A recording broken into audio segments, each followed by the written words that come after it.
Donc, on a un problème ici qui nous parle de trouver la masse selon le nombre d'atomes, selon le nombre d'Avogadro.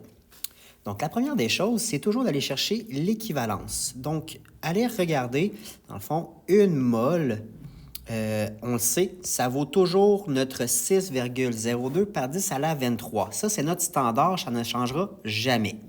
Une mole va toujours valoir 6,02 par 10 à la 23 atomes. Maintenant, on vient regarder combien nous, on a d'atomes.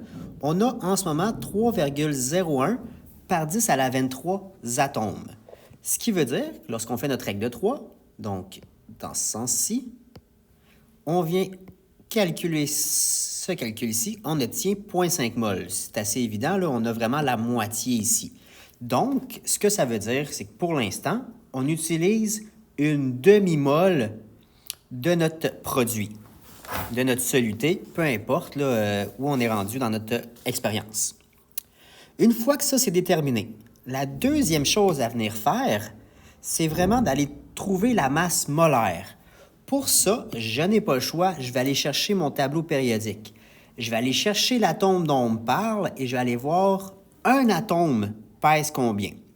Ici, on a de l'argent, donc on va dans le tableau périodique, on va regarder l'argent ici, une mole d'argent, un atome d'argent, ça pèse 107,87 grammes.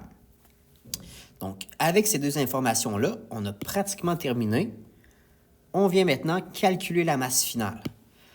On le sait qu'une mole d'argent pèse 107,87 grammes. On a calculé à l'étape 1 que nous utilisions 0,5 mol de notre produit. Donc, on vient placer notre X ici. On fait notre règle de 3 encore une fois. Et là, on obtient que nous avons utilisé 53,9 grammes d'argent. Donc, si je récapitule, le nombre d'Avogadro est toujours lié à une mole. Je viens, moi, utiliser 3,1 atomes. Ça équivaut à la moitié d'une mole. Je vais par la suite trouver quelle est la masse de l'atome désiré. Et finalement, je viens calculer, selon la masse d'un atome et le nombre de moles dont j'ai besoin, quelle est la masse que je vais avoir besoin.